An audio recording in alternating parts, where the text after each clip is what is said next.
Hi, you're watching the monthly edition of the Council in Brief. I'm Susan Kennedy. Much of the formal work of the Montgomery County Council takes place at the Council Office Building in Rockville. But when it's all said and done, their work affects you as county residents.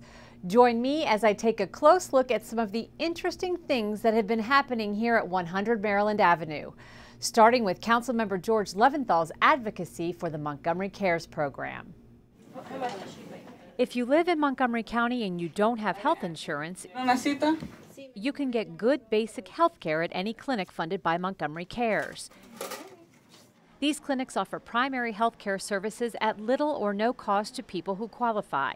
This program is funded in part by Montgomery County to help support a network of independent nonprofit clinics. One of those clinics is the Mercy Health Clinic located in Gaithersburg. To come here, you have to meet 3 criteria. One of them is you have to be an adult county resident. So you just bring in kind of any kind of utility bill, lease, that kind of thing that shows you're a resident here. Also, you have to prove that you don't have insurance. That includes Medicaid or Medicare. And then also, you have to be 250% below or at the poverty level. So that's around $27,000 per one person. And for a family of 4, it's a little over $55,000. The lack of health insurance is a problem for many of our neighbors. My name is Barbara. Hi, Ms. Barbara. I'm the nurse manager here. Since 2000, the Mercy Health Clinic's almost all volunteer staff has provided 25,000 primary health care patient visits.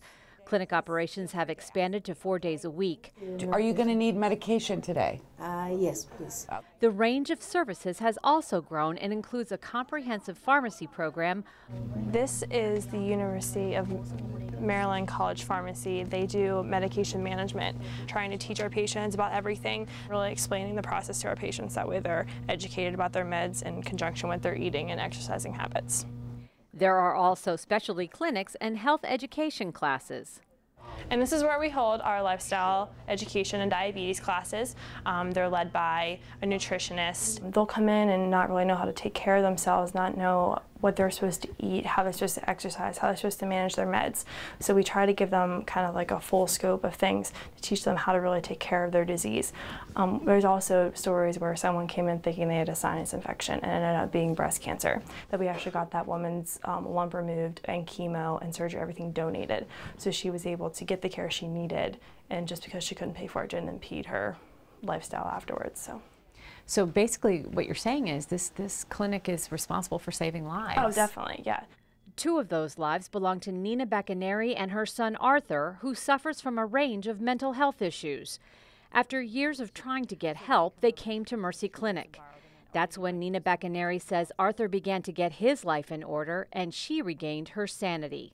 They take care of the whole person, so you don't have a duplication of efforts. Like you do a little bit, and somebody else does part of the same thing you did. They actually take care of the whole individual, they follow it through, and there's not a duplication of efforts. And so, you know, without money, you really can't do anything. And I feel it is very important to fund places like Mercy Clinic. Most recently, the county awarded the clinic a $50,000 grant to expand their facility. The expansion is what George Leventhal was really instrumental in helping us with, the $50,000 from the council. Councilmember George Leventhal played a big role in securing those funds for the clinic, which served 2,200 patients free of charge during more than 10,000 visits last year.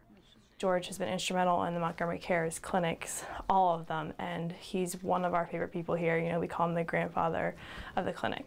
And we also have a very private eligibility room now with screening, so people that are sharing confidential information can't be heard by other people. It's a lot more private than it was before.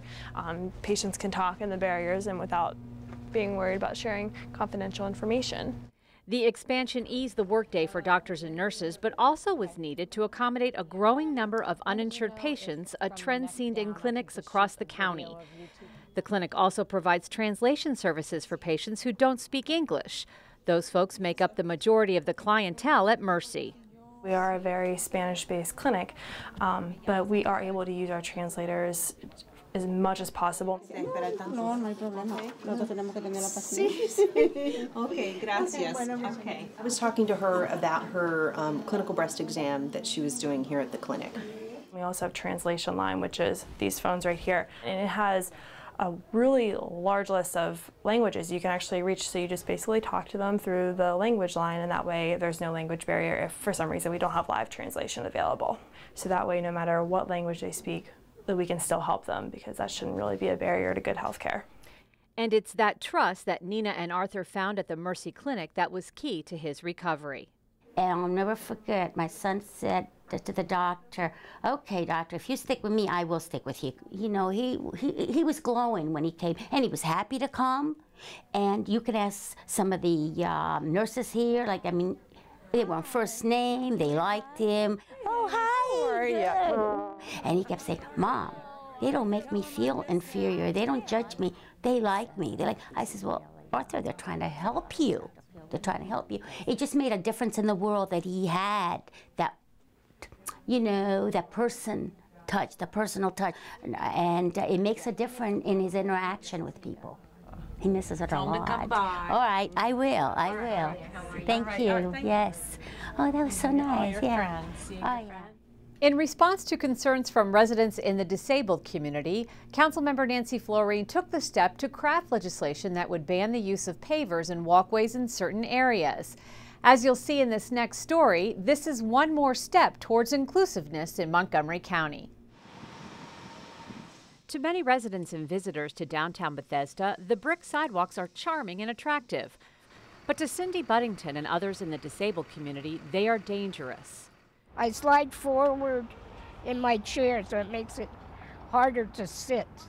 A ride over bricks and sidewalks with brick pavers is bumpy and uncomfortable. Bouncy, very bouncy. If they hit one of these uneven spots, they can be pitched right out of their wheelchairs. So when Cindy and Jackie Simon approached Councilmember Nancy Florine with their concerns, she introduced a resolution banning the use of brick pavers for public area walkways.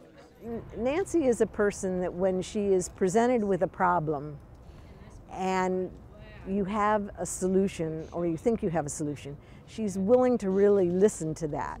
So what the council has done is, under Nancy's leadership, is to find a way that they can be used in areas where there are funds to maintain them, and it is particularly approved in certain geographic areas in several of the business districts where there are special maintenance funds set aside to maintain them.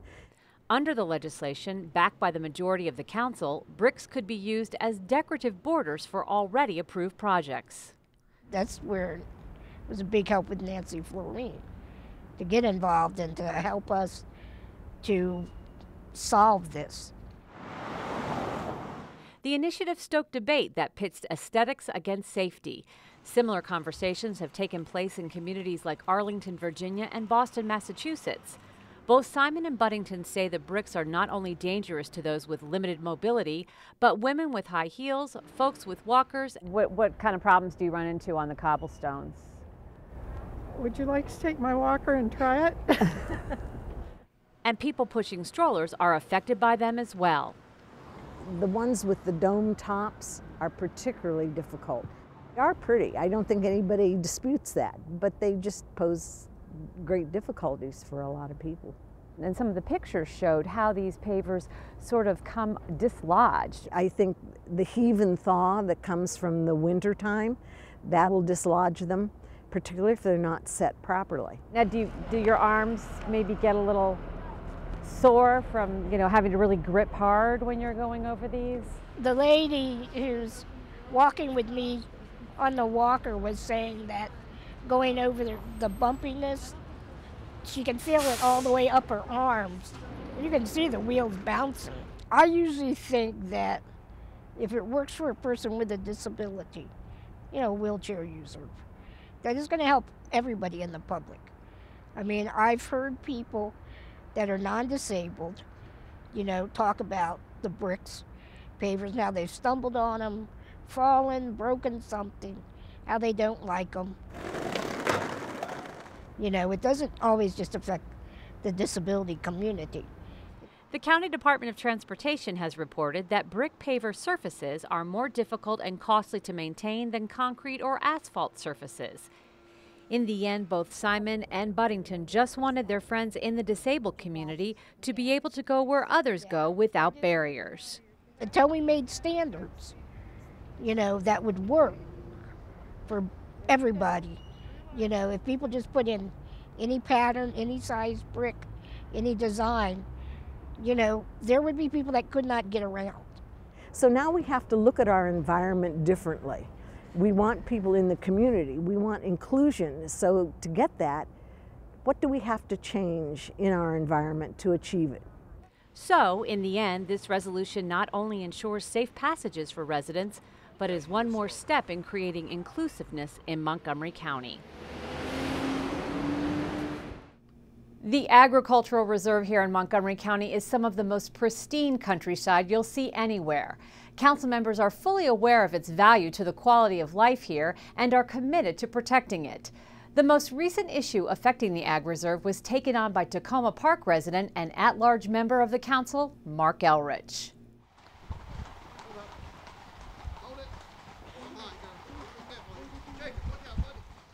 Poolsville is a little unique from the rest of Montgomery County.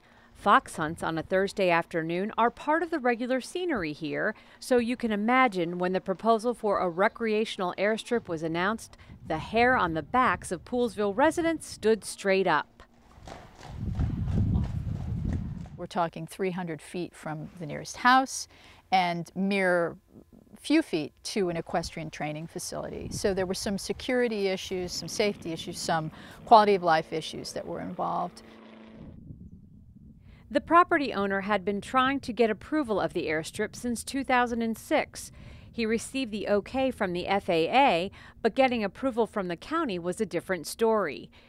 Neighbors and associations mobilized and took their issue to Councilmember Mark Elrich, who crafted a zoning text amendment prohibiting airstrips not associated with agricultural uses. And he realized that they needed to move quickly because if this particular airstrip was permitted, that others may follow. So he moved with haste. I think he had good support from the council. I know that Craig Rice supported him, co-sponsored. And I think the community was wise to contact people who might be on the other side, the Ag Advisory Board and other property owners, to work with them to try to make this something that would be palatable for all. The ZTA was approved by a 7-2 vote in March. It was clear to council members who voted in favor of the measure that land in the agricultural reserve is restrictive in use. Can you describe for us some of the things that you heard from the various neighbors here about how they felt somewhat threatened by this? There were several neighbors that had real concerns. One was in terms of proximity to the houses themselves, and we're somewhere between 300 and 500 feet, which is rather close. One neighbor said that on some of the flights in to the airstrip, that before the property owner stopped flying in, that she could see the plane heading straight for the back of her house, which obviously made her rather uncomfortable. There's another property owner that trains horses, and he has students that are up on horseback within mere feet of this airstrip, and his fear was that he might have a horse with rider being startled by an incoming plane or an outgoing plane and have a real and serious accident. There are livestock farmers too that said that they were very concerned about their cattle potentially bucking off and going through fence or whatever, and those are in proximity as well. To Caroline Taylor, this cause was just one of many her group takes on to preserve this jewel in Montgomery's crown.